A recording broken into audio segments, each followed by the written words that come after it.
Hey guys, welcome to the High Side Podcast. This is episode 10. I'm joined by Josh Adams. Josh, we just completed a weekend last week.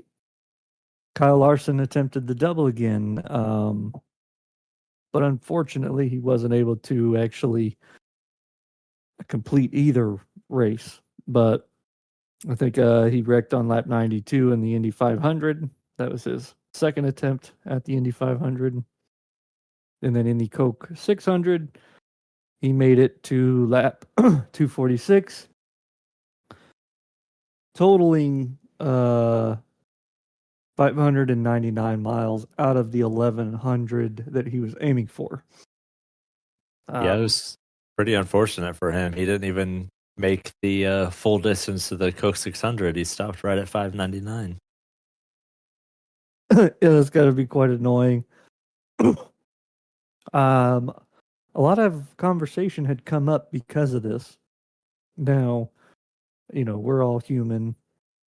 I think we've all looked at Kyle Larson as one of the top drivers in motorsports, but the conversation of him being the best seems to have gotten a lot of attention now because he wasn't able to complete either race. Do you think the wide stance of opinion changes because of this past weekend? I don't think it changes for us, NASCAR fans. There's probably some IndyCar fans that don't really pay attention to stock car racing that, don't know really all about Kyle Larson. And they're like, oh, this guy's supposed to be the best. Like, oh, no, we've got Alex Palou or Scott Dixon or somebody. But I don't think it changes any. He's still over those 2 weeks puts a lot of focus on Charlotte with the All Star race and that weekend, and then going and doing practice for the 600 and all that while doing practice and qualifying and everything for Indy. So you put yourself in what we would probably see as like an impossible box, during that weekend. So I mean, even just making the race is a feat, but everybody, like you said earlier, we're all human. He's human too. There was a lot of the IndyCar regulars that messed up just as bad, if not worse. So one race doesn't hurt any kind of reputation he would have, in my opinion. Yeah, I'd have to agree with that. But a side note from the entire weekend, um, I think really the entire season. We've seen obviously Kyle Larson attempting this doubleheader thing a couple years in a row now. We've had guys like Cletus McFarland coming in through the ARCA series, and he even did a race at Charlotte. I don't even remember where he finished, like 13th or something. Um, but I think more motorsports should get involved. Like we should have like a massive weekend where we all like all each of them, like say IndyCar, NASCAR at the same track, and you got drivers from each individual series attempting each other's event. Like I think things like that would bring a lot more attention to both sports. And obviously we're seeing differences with the broadcast. We'll get into Prime a little bit later, but we're seeing a lot of this new like media attention for the sport this year, and I really hope we start seeing more of that moving forward.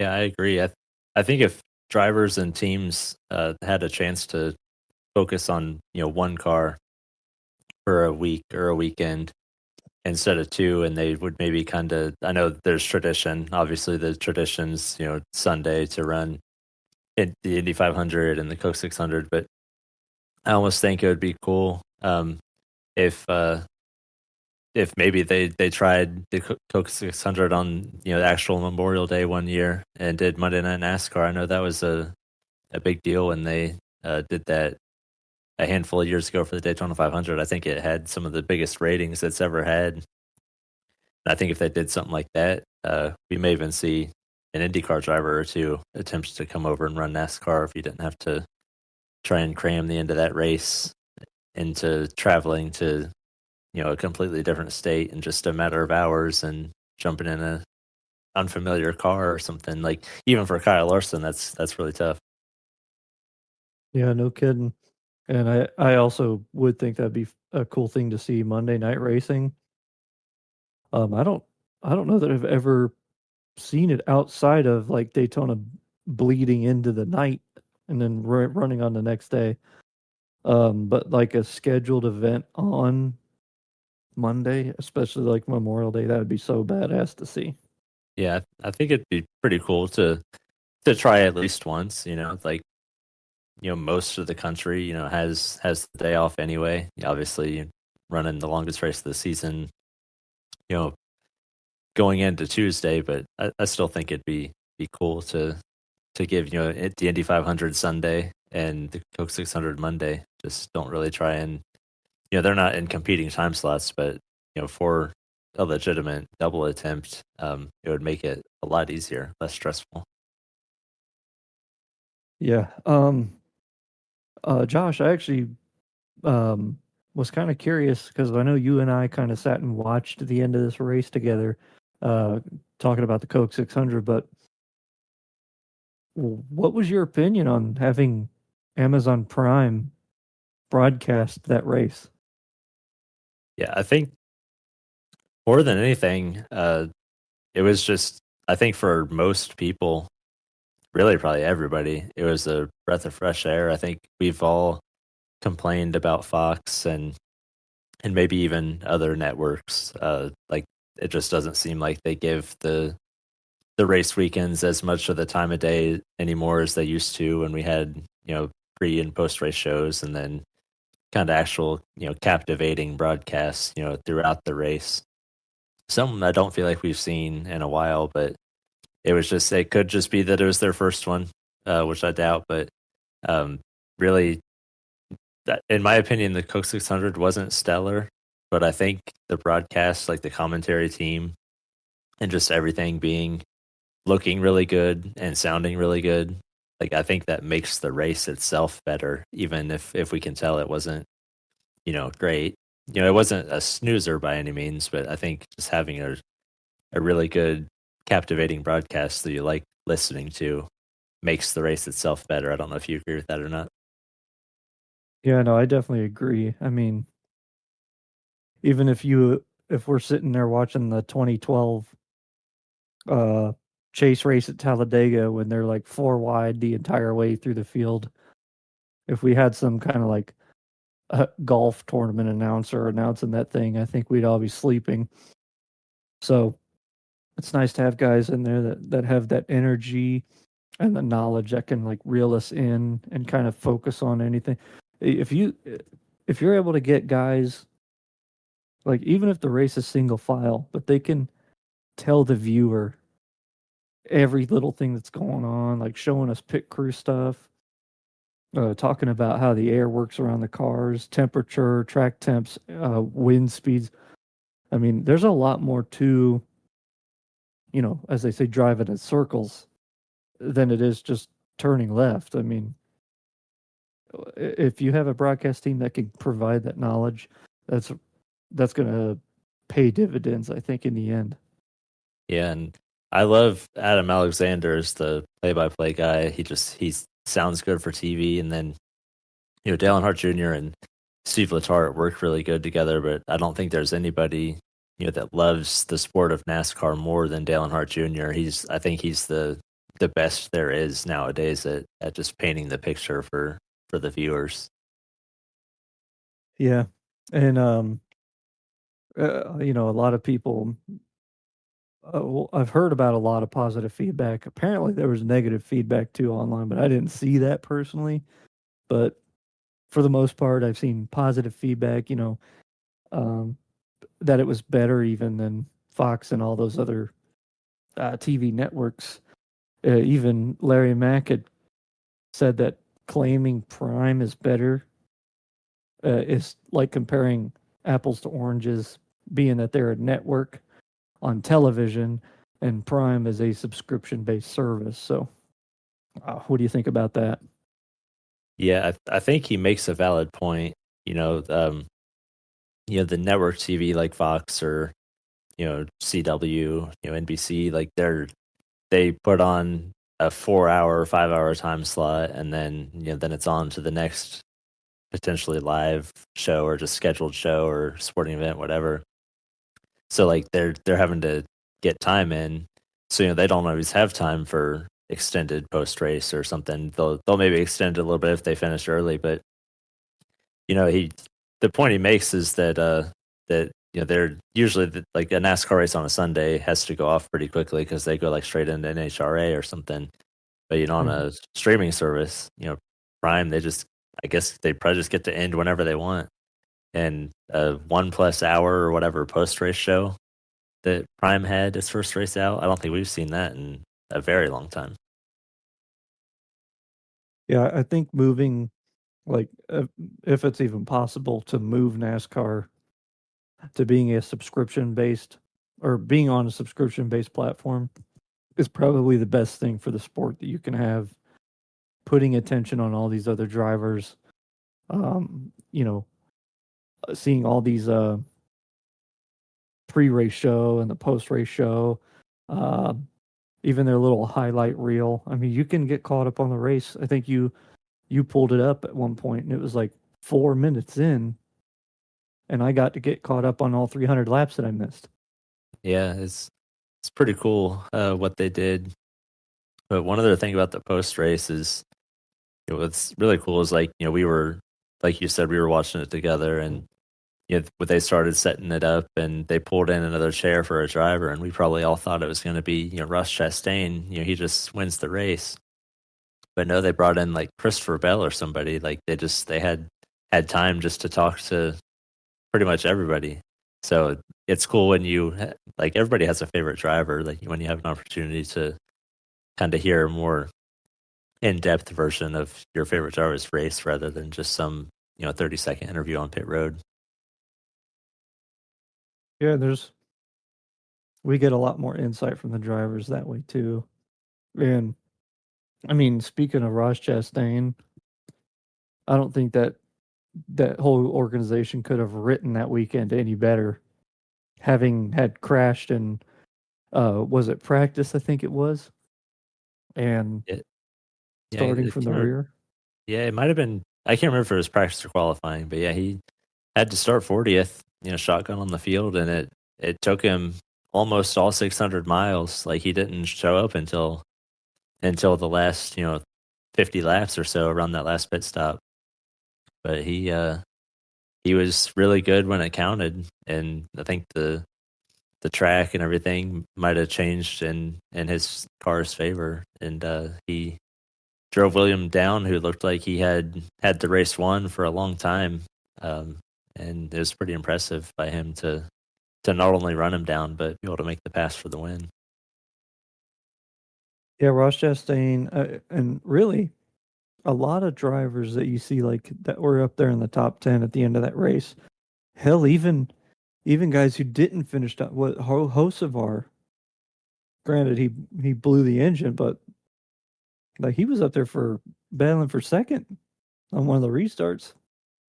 Yeah, that guy's, like they said on the broadcast, they might not have the best cars, but he knows how to go fast in them. And when he finally figures out how to consistently put 10 races together or so, I wouldn't think it's out of the realm of possibility that he could win a race by the end of this season. And seeing guys like the guys who had a awful season up to this point. Brad Keselowski gets a top five, and then you got Michael McDowell. I think he ended up finishing in the top 10 as well. Yeah, they talked to Brad Kay after the race, and it was probably the most confident he's been all season. Actually getting to be featured on TV after the race, after completing an entire race, is just a big feat for him this season so far. But they talked to him, and he was already confident in going to Nashville Super Speedway next week. So, give Brad Keselowski a little bit of momentum. I wouldn't be surprised if he's able to put another one together next week. Yeah, seems like he's pretty confident that the team has put something together now, and they're finally hitting on their stride. So I'll be interested to see how they perform moving forward, being that we're a little well, almost halfway through the season. Yeah, and then something else that we can maybe get a little bit of community engagement on here. I watched a little bit of Actions Detrimental, Denny Hamlin's podcast, the other day. And Denny said that people on X were claiming that Denny Hamlin actually slowed William Byron down. And he's like, how? I was behind him. You're like, how's that possible that it was Denny Hamlin's fault? So apparently there were people blaming Denny Hamlin when Denny was behind William. And then there was a whole nother group of fans that thought Joey Logano was just air blocking William Byron, and he was just in a bad spot, and Ross was able to take advantage of it. What did you think about people, especially blaming Joey Logano? Like Denny Hamlin, that's kind of far fetched, but did you think Joey Logano was trying to keep William Byron behind him? I, I highly doubt it. I mean, um, if in my opinion, if I'm Joey Logano, I mean William Byron, he's won a race this year, hasn't he? Already, Yeah, so he's already in. If I'm Joey Logano, I'm thinking, well, why would I help the one car win the race to take up another spot in the chase? You know yeah, what I that's mean? true. That's true. And you also think like there was still 10 or so laps to go when William might have gotten into his wake, maybe a little bit less, but uh, Joey isn't just gonna, stop on the backstretch for him when he's still, 2 seconds behind him and just let him go.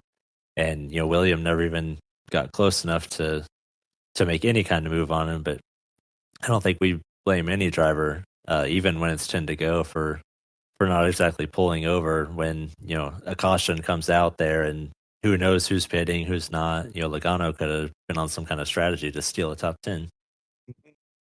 Yeah, so I think I think sometimes folks can get a little excited when they can go on Twitter and just whine, or X, whatever it's called now. But you know what?